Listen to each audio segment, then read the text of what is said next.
Welcome, everybody, to the Geek Dad Report versus the NFL. I'm Brian West, and tonight I'm going to be making all my Week 12 predictions of the 2017 NFL season. If you're new to the show, welcome. And if you'd like to know what we're about, well, I can tell you. We're about one thing and one thing only. Talking about the beloved Seattle Seahawks and how awesome they are. Woo! If only that were true. Tonight, I cannot talk about how awesome the Seahawks are because we crapped the bed against the stupid Atlanta Falcons last night, and I'm furious. So I'd like to do a little Seahawks therapy here. I'd like to have a little counseling session with Pete Carroll. Pete, have you seen this guy? Do you know his name? His name's Russell Wilson. Look at this guy. He got beautiful hair. Doesn't have much of a mouth right here, but he's got a rocket cannon arm. Look at the way he grips that football. Unless he's being sacked and he freaking drops it and allows the Falcons to pick it up and run for a touchdown. Idiot. Bad Russell. But other than that, Russell Wilson's pretty amazing. We have no running game. He accounts for 88% of our entire offense, and he single-handedly likes to try and win games. So, Pete, one of a couple things. One, I'd like to say, why would you let our stupid kicker attempt a freaking field goal that he clearly can't make at the end of the game? I feel much better if you just let this guy throw it in to the end zone with our 9'8" freaking tight end, Jimmy Graham. They would be more reliable than letting our kicker kick a 12-yard field goal. Okay? Clearly, Blair Walsh cannot kick. He couldn't kick a cold. He can't kick a habit. He can't kick a freaking football. So this is our answer. This is our answer to everything right here. Russell Wilson, number 3. It's like a little Russell Saint Wilson is our answer to all of our football problems from now on. You know what isn't the answer to our football problems? Fake field goals. Can we just talk about that for a second, by the way? Pete, Carol, love you, buddy. Love you. Defended you all the time. I think you're a great coach. But you're proving me wrong with calls like a fake field goal with 7 seconds left to go in the half, no timeout, so if it just goes disastrously wrong, you can kick the freaking field goal. No, instead, what you decide to do is you come up with a genius plan of we're going to give the ball to Luke Wilson. Love Luke Wilson, but he is a great backup tight end, okay? Backup tight end. He's got like blazing 4.8 40 speed, and he had to run like 25 yards to get that touchdown. And that was the only option, touchdown or nothing, all right? Hey, Pete, how many points did we lose the game by? I want to say it wasn't 1 point, it wasn't 2 points, it was 3 points. And how many points would a field goal have given us at the end of half? 3 points. Do the math. That being said, I would have accepted this money today if you came on your press conference and said, you saw what happened when we let Blair Walsh kick a field goal to win the game. We had no faith in him at halftime, so we decided to try something insane. At that point, I'd go back to my point A. Russell Wilson, look at his helmet. He's got a little cute little helmet. He's ready for business. I would have felt better with you chucking one in the end zone to our 9'7" tight end, Jimmy Graham, than letting Luke Wilson try a 25-yard fake field goal. You know what that was? That was our season, Pete. Blowing up. Woo! Remember the Kingdom a few years ago that imploded? It went like... That's kind of what our season's starting to look like, Carol. Figure it out. God. That being said, I'm going to be picking the Seattle Seahawks to win for the rest of the season because I have faith in them. 6-0. We're going 6-0 on the rest of the season. Probably not, but I'm a believer. Like Journey, man. I can't stop believing. Don't stop believing. You got to hold on to Russell Wilson, take it to the end zone. Don't try a fake field goal. Oh. All right, enough of that. I'm done. No, back to my original point. This show is about one thing and one thing only. Well, actually, it's about two things. One is about me being a total homer, which I am, if you haven't noticed. And two, it's about me telling you all the weekly winners and the losers in the NFL every week. So, quick disclaimer, I'm not a professional. If you're a professional gambler and you are looking for a show to help you place your bets, by all means, place your bets. But Most of the time, I do not pick accurately, so you pick at your own risk on this show. But that being said, I went, I think, 6-7 last week. That's not terrible. It's not good either, but, whatever.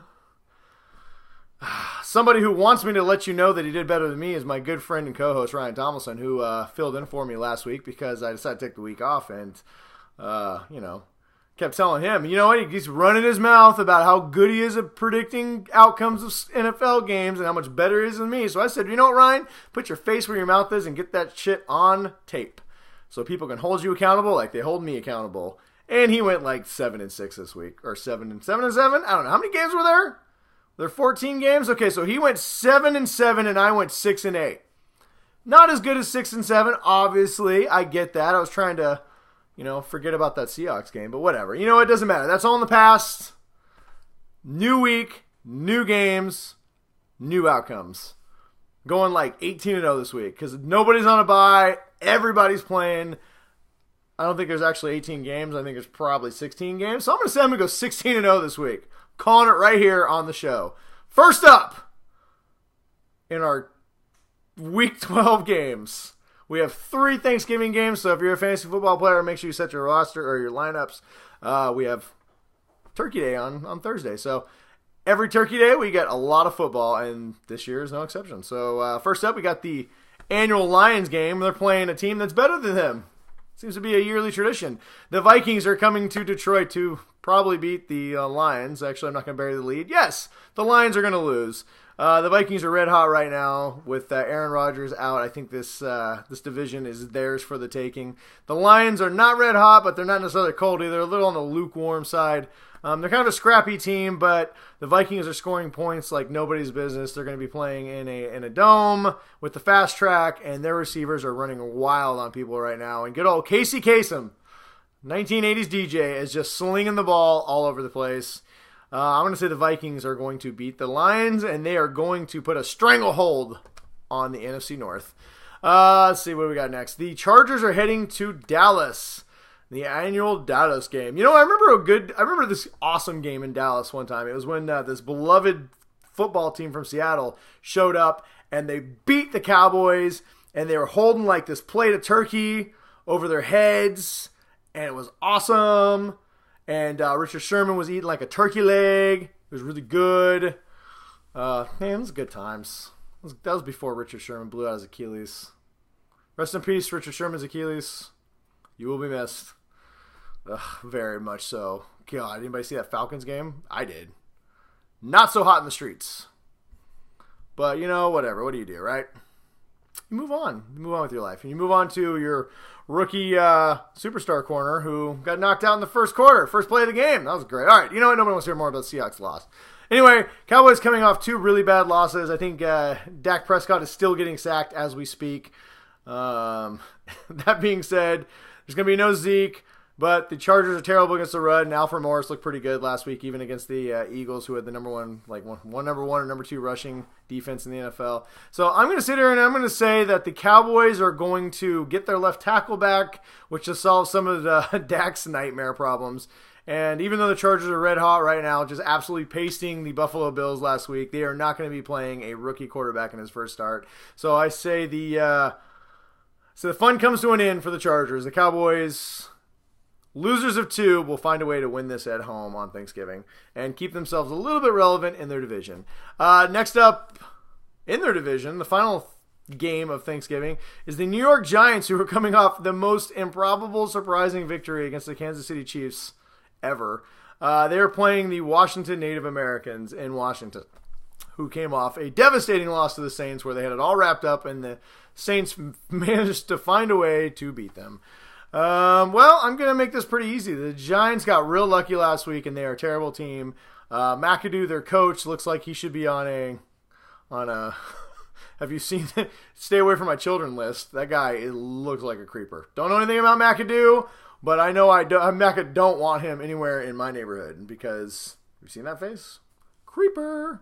Anyway, Giants going down to the Native Americans, who are going to find a way to, I don't know. They've lost all their running backs, but they're going to find a way to win because Kirk Cousins isn't all that bad. He's better than people give him credit for. All right, moving on to the Sunday games. I do not believe there's a London game this week. I could be wrong. Like I said, I really don't know mostly what I'm talking about, but hey, whatever. Bills are traveling to Kansas City to take on the Chiefs. Chiefs, like I said, coming off a devastating loss. Same with the Bills. I believe their rookie quarterback has been benched again. I do not know if Tyrod Taylor is playing. Probably. I don't know why they hate Tyrod Taylor in Buffalo, but Buffalo's defense is not good. They are on a skid. They look awful. And like I said, the Chiefs are coming off their worst loss of the season, and they're coming back to Arrowhead. So I think this is going to be a one-sided butt whooping. I think the Chiefs are going to handle their business and take down the Bills. Let's see. Tennessee is coming to Indianapolis to play the Colts. The Jacoby Brissett is in concussion protocol. We do not know if he's going to play on Sunday. Even if he does, I think the Titans are a better team than the Colts. And the Titans came off a pretty tough loss in Pittsburgh. Tough back-to-back, well, not tough. They kind of play back-to-back road games. I think they're going to get right against the Colts so they can stay relevant in their division, and Jacksonville will not run away with it. So I'm going to say the Titans are going to take out the Colts. Cleveland is traveling to the Bengals, to Cincinnati. Short bus ride to Cincinnati to play. This is like the Poop Bowl. Two terrible teams dressed in nothing but orange. The Browns and the Bengals. Oh, man, the Bengals are really bad. You know what? Screw it.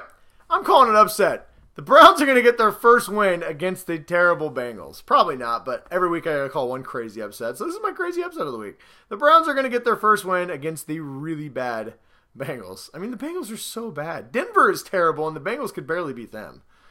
Somehow I think whatever. The Browns are awful, but you know what? So are I called it. Browns are beating the Bengals. I don't know how, I don't know why, but sure. We're going to say that's going to happen.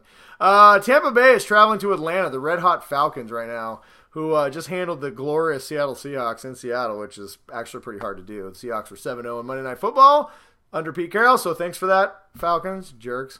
But Tampa's a disaster this year. I don't know if Jameis Winston, whatever his name is. I don't know if Crab Legs is playing this week or if Fitzpatrick, the Harvard graduate, is playing this weekend, but I don't think it's going to matter. The Falcons are playing great football, and they're going home. Falcons are going to win this one, I think, big. Let's see. Next up, we got Miami playing. We got a lot of divisional games this week. Miami's playing the Patriots, the red-hot Patriots who absolutely throttled Oakland in Mexico City this week. Don't know who's going to play quarterback. Don't know if it's going to be Matt Moore or Jay Cutler. If it's going to be Jay Cutler, I'm picking the Patriots. If it's at Matt Moore, I'm also going to take the Patriots. So I'm going to say the Patriots are going to find a way to beat Miami. I don't know if they're going to find a way. They just got to show up, and Tom Brady needs to stay upright, and they'll be fine. Let's see. Next up, what do we got? Chicago is going to Philly. Chicago's scrappy this year, surprisingly scrappy. I believe they won this last week. They got a solid defense, and their offense isn't too bad. That being said, the Eagles are 9-1 or 10-1. I don't even know. They're a lot in one. They're really, really good, and I think they're 10-1. They're 10-1. They're really, really good, and they're better than the Bears in pretty much every category, and they're playing at home. So I'm going to say this is an easy one. The Eagles are going to win this one big. Then, speaking of teams that are going to win big, Carolina is traveling to New York to play the Jets. The Jets were scrappy to start the season, and now they are who we thought they were. JETSSSS stands for sucks. Panthers are rolling right now. Ever since they traded Calvin Benjamin, they are running wild on people. So apparently they didn't know Calvin Benjamin was the problem, unfortunately for him. Whatever. Panthers. Going to beat the Jets, I think, pretty badly. Also, speaking of teams that are going to beat their opponent pretty badly, Seattle, coming off a devastating loss against the Falcons at home, are going to take out their frustrations this week when they travel to San Francisco to play the hapless 49ers. No word on if Jenny Garoppolo is going to start this week. We're going to stay with that. Jenny Garoppolo. I don't know if he's going to start this week. I don't think it matters. The Niners are not a very good team. They are coming off their first win against the Giants. That being said, the Hawks have got to beat the Niners to have any chance this year of being relevant in the playoffs. I think Seattle's going to go down to San Francisco and handle their business. Mark it on the calendar. Brian's guaranteeing a win. Oh, never done that before. Hopefully this doesn't backfire. Knock on wood. Got any salt? Throw that over my shoulder. What else? Do I need to throw a black cat in the air or something? I'm not really sure. Anyway, Seahawks over the Niners. And It's a good game. This next game might be the game of the week, in my opinion. The New Orleans Saints, are traveling to L.A. to play the Rams. The Rams coming off a really bad, devastatingly terrible. I'm laughing because I love it. Actually, the Rams finally played a really good team this year. Ugh, they did play Seattle, but they should have beaten us. So they finally played a really good team this year in the Vikings and had pretty much no chance. The Saints are one of the hottest teams in football. I think they are the reddest hottest team in football. I don't know, whatever. Started out 0-2, have won winners of 9 straight. They are just rolling. They are clicking. Their defense is playing solid. Both the running backs are amazing, and Drew Brees is just Drew Brees, man. LA Rams, as good as they are, they're a young team, and unfortunately for them, I don't think they've figured out how to quite win yet and beat some of these better teams. I'm going to say the Saints are going to go into Los Angeles, fingers crossed, because I really need the Rams to go on a losing streak so Seattle can claim that division again. But anyway, the Saints are taking care of business in LA. Jacksonville and the Cardinals. Jacksonville's traveling to Arizona to play Blaine Gabbert in the revenge game for Blaine, I guess. I don't know, whatever. Cardinals are beat up. They're old. They're not playing well. Blaine Gabbert's not a good quarterback. Jacksonville is one of the best defenses in the NFL. They are sacking quarterbacks at like 15 sacks a game. Mark that on the calendar. That's an accurate stat. And they're just rolling right now. So I'm going to say Jacksonville's going to handle business in the desert and beat down Arizona. The absolutely terrible Denver Broncos are going to Oakland to play the absolutely terrible Raiders. Fun fact in this, the Broncos fired their offensive coordinator and the Raiders fired their defensive coordinator. So something's got to give in this game. Denver's also starting Paxton Lynch, a rookie quarterback. And for that simple fact, I'm going to say the Raiders are going to win this game because rookie quarterbacks generally do not fare well on the road against a team that has no defensive coordinator. It's a pick 'em. If you pick the Broncos, I'd probably go for that too. But I'm going to say the Raiders are going to win this one. New England just challenged their manhood when they put a whooping to them last week. So I'm going to say the Raiders are going to bounce back. They're not a good team, but I could honestly see Paxton Lynch throwing 5 interceptions like that guy from Buffalo did. So I think he threw 6, actually. God. All right, Green Bay. Brett Huntley and the Green Bay Packers are traveling to Pittsburgh to play the Steelers. As much as I hate the Steelers, Brett Huntley is not good. He had a quarterback rating last week of like 40. I think 46.3 or something when they got absolutely pasted by Baltimore. So I'm going to say the Packers are going to keep that tradition alive, and they're going to get absolutely pasted by the Pittsburgh Steelers in Pittsburgh. And lastly, last game of the week, Tennessee. I already talked about Tennessee. How about the Texans? They both start with the T. Whatever. The Texans are traveling to Baltimore to play the Ravens. The Ravens are actually playing pretty good right now. Their defense is just roaring. The Texans, Tom Savage is absolutely awful at quarterback. I don't think Tennessee. Ugh. You know what? I'm still just discombobulated by my stupid Seahawks last night. Ugh. Oh, stupid Pete Carroll and his damn fake field goals. Let's not talk about that stupid coach's challenge. What the hell was that? I love you, Doug Baldwin, but you didn't have that ball. Idiot. Not an idiot. I know you went to Stanford. You're way smarter than me, but damn it. Don't challenge it. We need those timeouts. Anyway, all right, last game. Let's get out of here, man. I'm tired. Last game. You're probably tired of listening to me. Last game on the schedule. Texans versus the Ravens. Ravens are playing red hot. Defense is really good. I think I already covered that. Tom Savage, absolutely terrible. I don't think the Texans have enough manpower to win this game. I'm going to say the Ravens are going to win this at home. And that is my Week 12 picks. So hopefully I'm right. 16-0, like I said. I don't even know if that's 16 games. I didn't do the math. But we're going to say 16 games, and I'm going 16-0. Ryan did not give me his picks, but I'm sure he'll post them on our Facebook page when this goes up. So you guys can let him know if he has made terrible picks or if he's going to beat me this week, which he's not going to because I have a good feeling about it. Anyway, thank you for joining us. As always, you can find us at the Geek Dad Report on Facebook, Twitter, not Tinder or MySpace or Grindr or Snapchat or Instagram yet, but maybe in the future we'll see. I don't know about some of those, but definitely at least one of those.